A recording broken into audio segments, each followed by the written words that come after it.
Warning, this video may contain graphic content such as sexual scenes, violence, gore, boobies, and the rest of the fun stuff. Unfortunately, YouTube won't allow that, so we'll try what we can. Please be over 18 to view this video, and don't say we didn't warn you. Endlessly searching for an original sin. Hey guys, welcome back to more of Song of Saya. You're going to see a lot more of this on the channel right now. I am trying to get through this game because I want to do some others. Some people have suggested a couple of really cool games to me. A couple of non-mature, well, they're kind of mature, but I do love doing my visual novels like this. So again, if you guys want to request games, that comment section is open to you guys, darling, and it is a new year coming up, so request. I'll be doing a couple of new games, and don't forget, if you haven't watched me on Twitch, please follow me on Twitch and Mixer. Links are over there in the description. I just wanted to get that out early. Check out all those little links down there. They're so cute. They're just adorable little links. Just go click them. Alright, let's continue. Koji pulls Aldai's revolver out of his pocket and wraps his hand around its grip like he would a charm. Its defiant presence, its promise of merciful annihilation, is the only thing keeping his sanity intact. He will surely use it to kill Sakisaka Fuminori, not for revenge, not for justice, but to make this world once more a place governed by reason. For that purpose alone, he must eliminate the anomaly. He breathes deep, exhales, and lifts his hand before his face and stares at his spread fingers. All right, he's not shaken. He's prepared to face his new objective. Koji sticks the revolver back into his pocket and pulls out his phone. So we do have a choice now. I am going to do this. What happened to all my saves? You only let me save over certain things. So my game is kind of glitchy. Okay, that's very weird. Whatever. I thought it was maybe doing a trick. Excuse me. Let's, The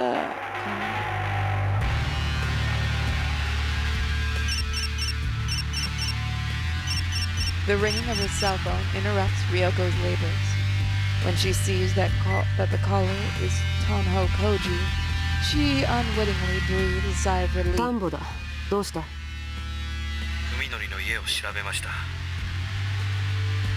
Even over the phone, Ryuko can hear the change in Koji's tone. He is the dull, flat voice of someone who has had all the energy beaten out of him.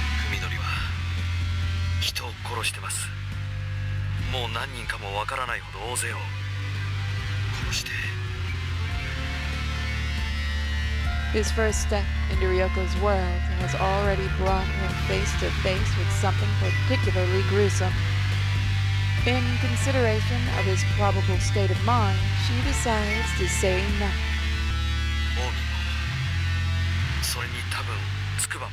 Koji continues.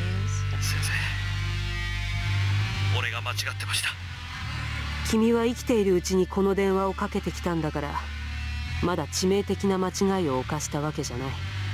Ryuko says, praising Koji in her own way. Whether he is comforted or not is up to him. ともかく、もう今度こそ間違うな。私が戻るまで動くんじゃない。君が相手にしているやつは一筋縄じゃいかない相手だ。With her understanding of Saya deepening, by the hour, Ryuko is able to make this declaration with new confidence. 俺が生きてることを知ってます。誰に助けられたかまでは教えてませんが。そうか。Koji's actions were rash, but there's no point regretting them now. The more proactive approach would be to use this pressure that he's placed on Fuminori. Ryuko's involvement is still secret. That makes her a wild card. Depending on how she plays it, this advantage could be decisive. 先生の方は何か手がかりがつかめましたか? まだ十分な量とは言えない。Ryuko answers, glancing sidelong at the loose leaf pages still scattered across the table. そうだな。夜までには目処をつけて、夜半には東京に戻ろう。それまで君は余計なことをせずおとなしくしている。はい。 The lack of emotion in Koji's voice is actually reassuring to Ryuko. He's a machine now, able to do whatever it takes to accomplish a single goal, the extermination of the Sakisaka Fuminori. He is even willing to accept help from Ryuko, whose principles hardly mesh with his. A praiseworthy change indeed. After Ryuko hangs up, she gloomily counts the stacks of loose leaf that still need to be restored. There's no time left. She'll only be able to get the general picture. If she has to go into battle with only fragmentary knowledge, then there's one thing that she absolutely must decipher: Ogai's biological reports, which should contain information on the strength and weakness of the organism called Seiya. All she can do now is pray for luck as she drives back into the mountains of paper.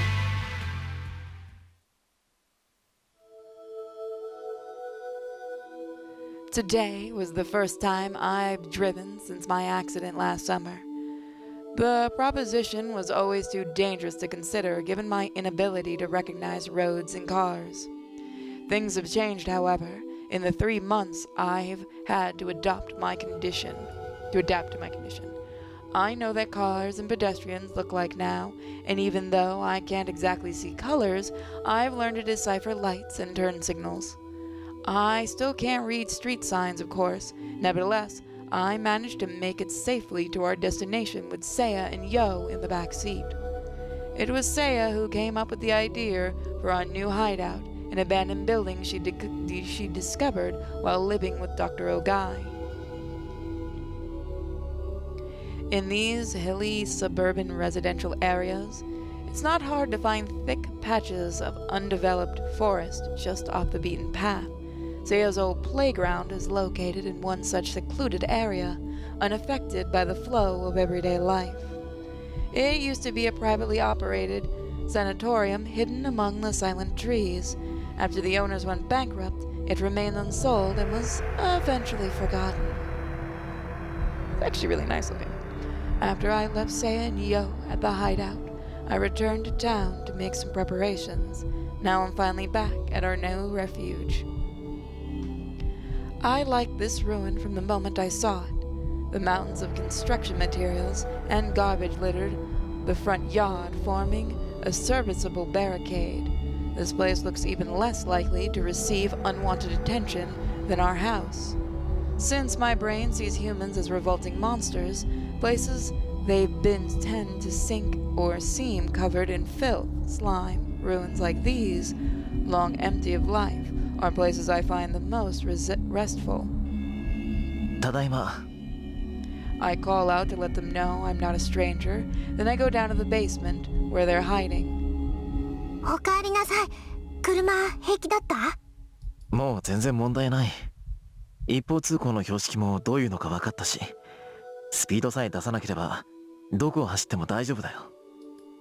で、一通り調べたけど、やっぱりあれからずっと人が来た様子はないみたい。ここは安全だよ。そうか。ならいいんだけど。I'm a little worried that this abandoned building would become a hangout for biker gangs or homeless people. 多分表に積み上げてあるゴミのせい。あれ普通の人間にはちょっと耐えられないんじゃないかな。It doesn't bother me at all. I rather like it, in fact. But of course, normal people would feel differently. で、文則の買い物はいいの見つかった？ああ、もちろん。I proudly unwrap the weapon. It reminds me of something from a game I just can't remember. I just bought from a camping goods store a 1 meter long wood axe, the biggest and sturdiest I could find. 刃渡り15センチ以上のナイフは銃刀法違反だなんて張り紙してあるのに、その隣でこんなもの売ってるんだよ。お笑いだよね。I grip the axe with both hands, testing its dependable weight, then swing it like a baseball bat. The deadly steel blade sweeps through the air right where a person's neck would be. Yo, who's sprawled out on the floor, flinches at the sound and curls herself up into a ball. 切れ味とかどう？イオで試してみたら？ What? いや、それはちょっと。I definitely wasn't expecting Seiya to suggest anything so brutal. 心配いらないよ。今のようの体だったら刃物とかの傷は割と簡単に治っちゃうから。 What? いや、それにしたって痛いだろ。そっか。うん、そうだね。It must have slipped her mind completely. She smiles at the oblivious Yo as if to hide her embarrassment, then says, でもさ、痛くされた時のようの声って。いや、やっぱり人間に斧で切りかかるってのは気が引けるよ。そうなの？じゃあ、コウジさんは？そりゃだって。It should be obvious, but I guess that Seiya still doesn't understand. 奴は僕には人間に見えないから、切ろうが潰そうが平気なもんさ。そんなに違うんだ。そうさ。人間には良心があるからね。どんなに憎い人間だろうと、人を殺すと思うとブレーキがかかるもんだ。そこが僕の称賛でもある。本当に？ Seiya seems awfully subdued. I guess she's concerned about what'll happen if I have it out with Koji. 体格じゃあいつが上だし、普通に喧嘩したんじゃ勝ち目は薄いかもしれないけどね。でも僕にとっての化け物退治があいつにとっては人殺しなんだ。こいつは大きいよ。あいつはきっと最後の瞬間で隙を見せる。なんだか不安なんだよね。そういう心理戦っていうの確実じゃないっていうか。 Seiya says softly, staring at the floor with unusual gravity. She raises her head and looks straight at me. ねえ、やっぱり私が買った方がよくない？ I appreciate Seiya's consideration, even though it could be interpreted as a lack of faith in me. She's still putting my safety above hers. Nevertheless, I can't accept her heartfelt suggestion. サヤの腕力だとさ、ヨウみたいな女の子なら楽にねじ伏せられるだろうけど、男を相手には厳しいと思うんだ。The bitter memory of Seiya's rape is still fresh in my mind. Seiya falls silent for a moment, seeming to understand what I'm thinking, but then comes right back to stubbornly pressing her case. でもね、あのおじさんも最初の不意打ちはうまくいったの。大抵の人間はね、作用を見たら力が抜けて動けなくなっちゃうんだよ。病院だってそうだった。平気で話しかけてきたのって文則だけだよ。まあ、それも一理あるかもな。I can't imagine it personally, but I suppose it's possible that Seiya's appearance is shocking enough to make someone lose their nerve. Suzumi was able to gain the advantage because he had the same condition as me, which let him see Seiya as a cute girl. Fear doesn't necessarily make people weaker, however. Depending on the situation, it can even send someone into a berserker rage and make them harder to put down. In other words, such a tactic would be the same sort of gamble that Seiya's worried about. じゃあさ、サヤ、こういうのはどうだろうか。When I tell Seiya the new plan that just popped into my head, her gloomy frown turns into a bright smile. それめえやん。文則って頭いい。何もそこまで。It's not exactly a great plan, but I guess the fact that it lessens the risk of me to me is enough to excite her. So she's so easy to please, but that's part of what makes her so cute. で、いつ頃来るの？浩二さん。わからない。いずれ奴の方から電話があるだろう。そしたらここに誘い出して仕留める。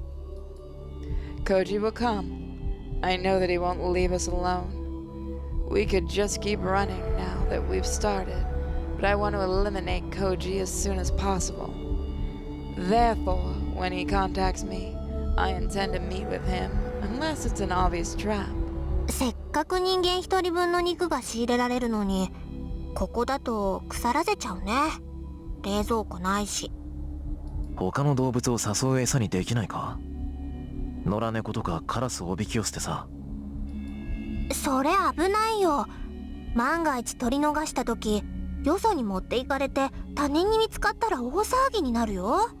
そっか、それもそうだ。Humans are extremely dangerous, and their filthy, stinking bodies make me sick just by being nearby. Ironically, however, nothing tastes better than their meat. I truly regret having to abandon our well-stocked fridge. まあこの辺だと森にもいろいろと住んでるから、そんなに食事には困らないんじゃないかな。3人分だよ。大丈夫かい？任せて。これでもさや狩りは得意なんだから。そうか。じゃあ今日からはさやが一家の大黒柱だな。へへ。Saya giggles happily at my praise. I find these childish qualities of hers adorable. 今度はどのぐらいのんびりできるかな。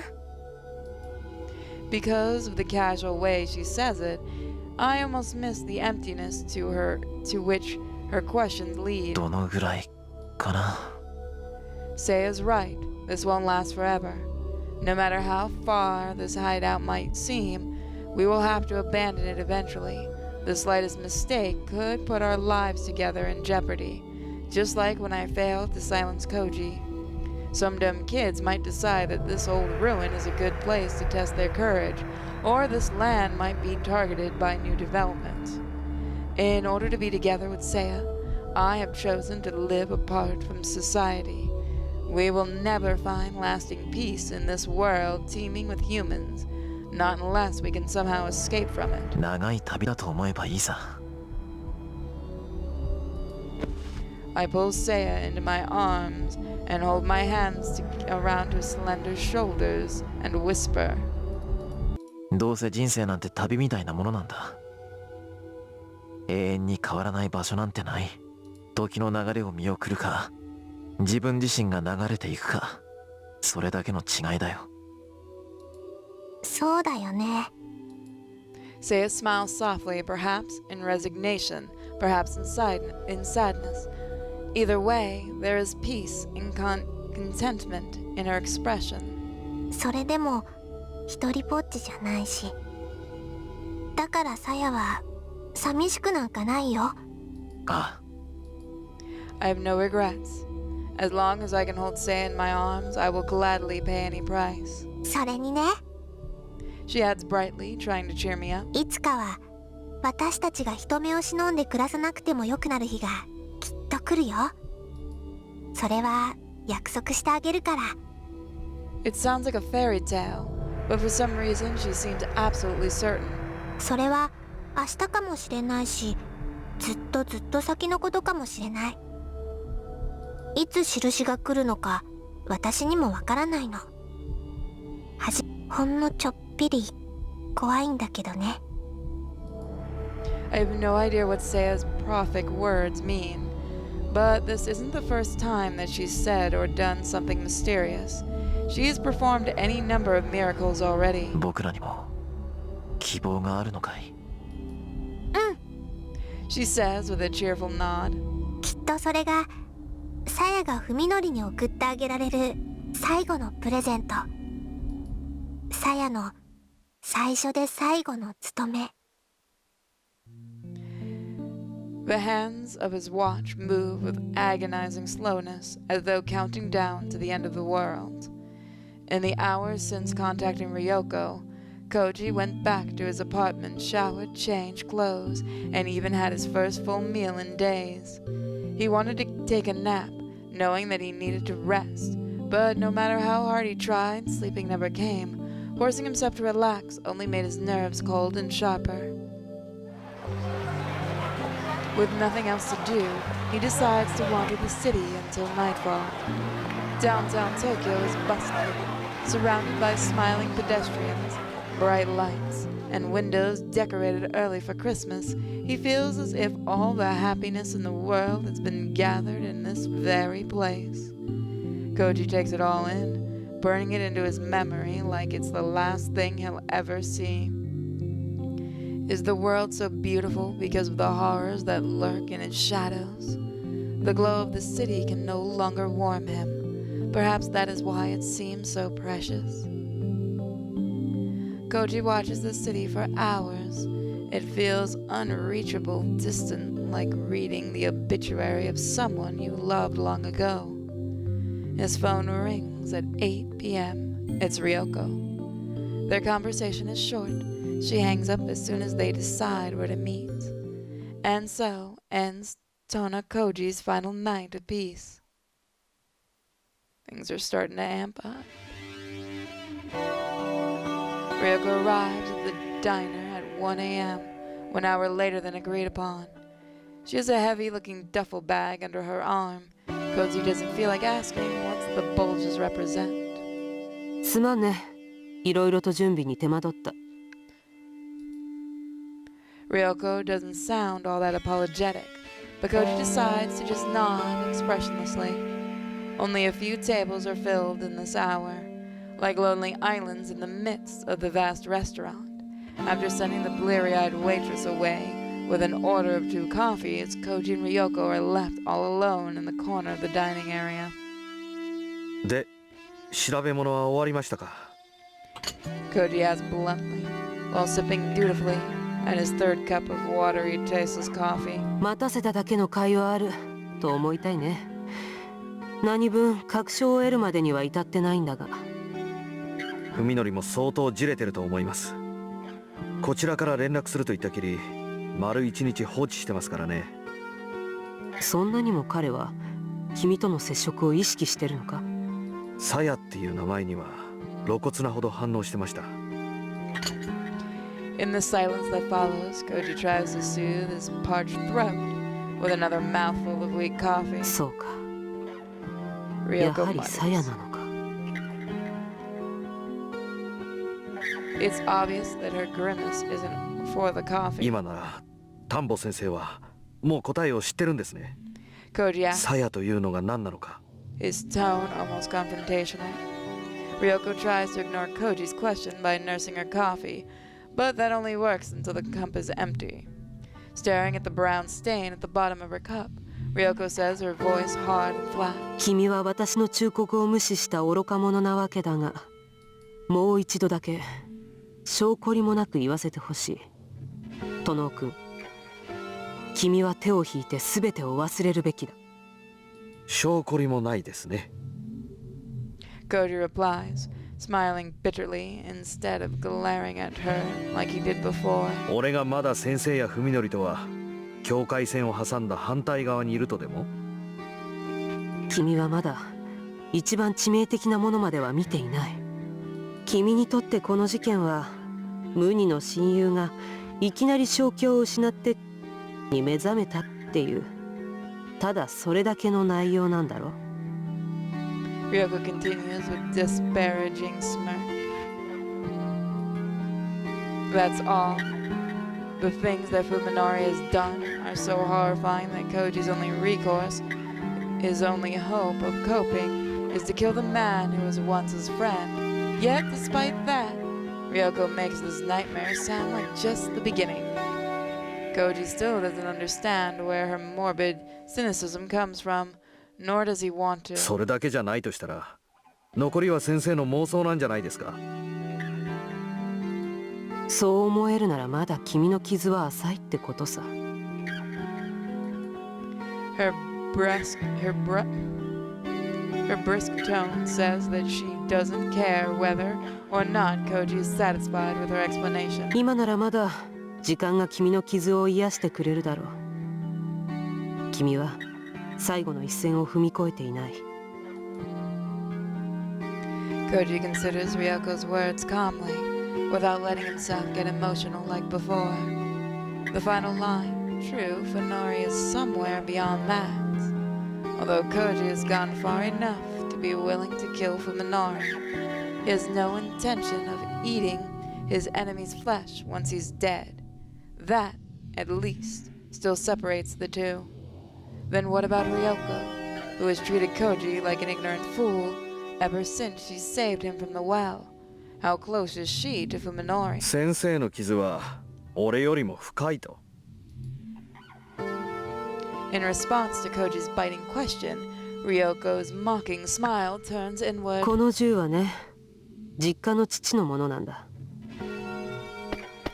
Ryuko pats the one of her duffel bag's bulges. こいつがロッカーから消えたせいで、父は責任を問われて地元の猟友会から除名させられた。申し訳ないと思ってるよ。私は両親にとっては自慢の娘なんだ。それが金庫の銃を盗み出すなんて想像もしてないだろう。そうするだけの必要が先生にはあったと。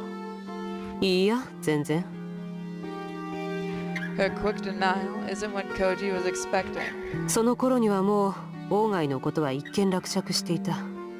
少なくとも私はそう思っていた。奴は姿を消したきり、もう二度と私の前には現れないだろうと安心してた。この銃で何かを撃とうとか殺そうとか、そういう必要があったわけじゃない。じゃあなぜ？眠れなかったんだよ。ただそれだけ。Ryuko pauses, perhaps needing time to decide how best to explain. それまではベッドサイドにナタを隠しておいたんだ。夜一人で部屋にいるのが耐えられなくてね。She continues, choosing her words carefully. どんなに世界が底抜けにめちゃくちゃになっていこうと、悲鳴を上げて逃げ回る以外の選択肢が自分にはあるんだって。そう納得させるためにはね、部屋の中に何か一つ頼りになる武器を置いておきたかった。Koji doesn't know what to say.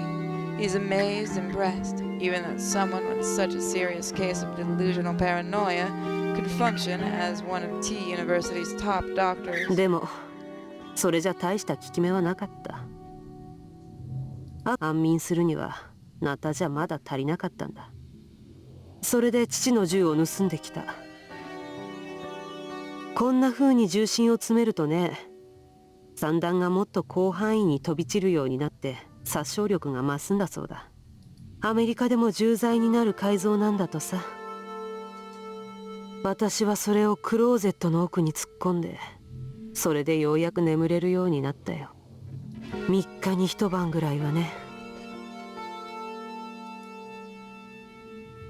At this point, Ryuko seems to have gotten everything off her chest, smiling like someone who just finished a hard job.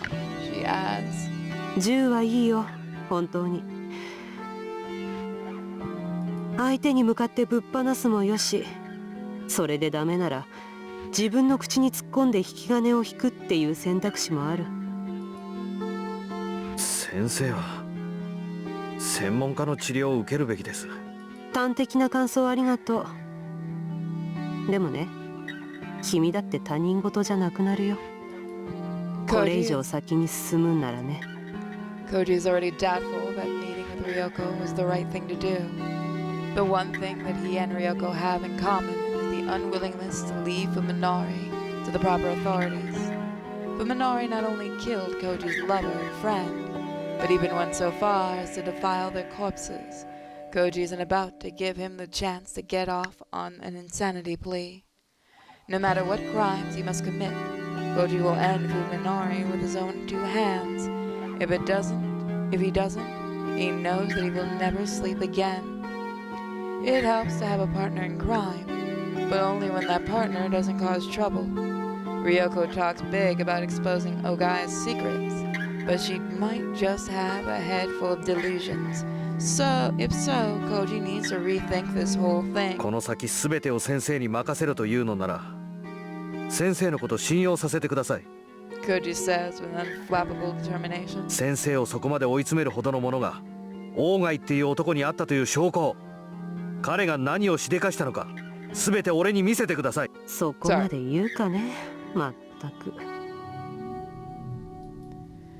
Ryuko smirks and shakes her head ruefully. Puts up no further resistance. She pulls a stack of papers from her bag and hands it to Koji, The loose-leaf sheets are bound with string. 一行読んだら続きは次のページの同じ行だ。まあ触りだけでも読んでみるといい。 As directed, Koji looks through the handwritten pages and gives up after less than 3 minutes. 怪奇 SF の走行か何かですか。罪のない悪ふざけですね。彼にはこんな子供っぽい趣味があったわけだ。 Koji deliberately scoffs at the document, doing everything he can to show contentment for what he just read.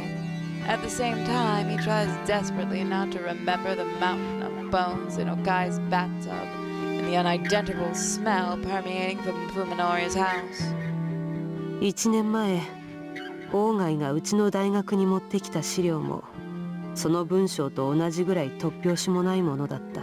Ryuko says coldly, ignoring Koji's disdain. 奴は大学の機材を無断で使ってこっそり検査をしようとしたらしい。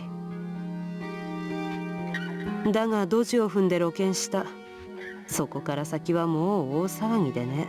鴎外が使おうとした機材から察するに奴はそいつを P3 レベルのバイオハザードとして取り扱うつもりだったらしい。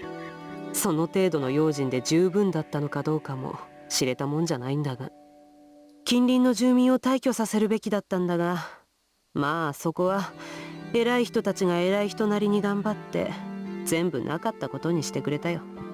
その代わり私たちはキャンバス中のネズミを一匹残らず駆除する羽目になった。ネズミとかつてネズミだった何かをね。 At their first meeting, Ryuko brushed Koji off when he asked about Okai Masahiko. Now, however, she's telling the whole story. Her voice is flat and emotionless, as a machine's. 事の究明には結局皆が匙を投げた。鴎外が持ち込んだ資料がどういう起源のものなのか誰にも突き止めることはできなかった。まあ結局みんな賢明だったわけだ。理性は理性、ざれ言はざれ言。そういう線引きを危うくしないで済む程度ってもんを心得ていた。でもあいにく当時の私はそこまで賢明じゃなかった。 We're gonna find out more next time, guys. I know I stop at the worst moments. I'll see you guys then. Don't forget to check out all the links in the description, and if you're on other sites, I'm sure you can find those links somewhere. See you guys next time. Bye.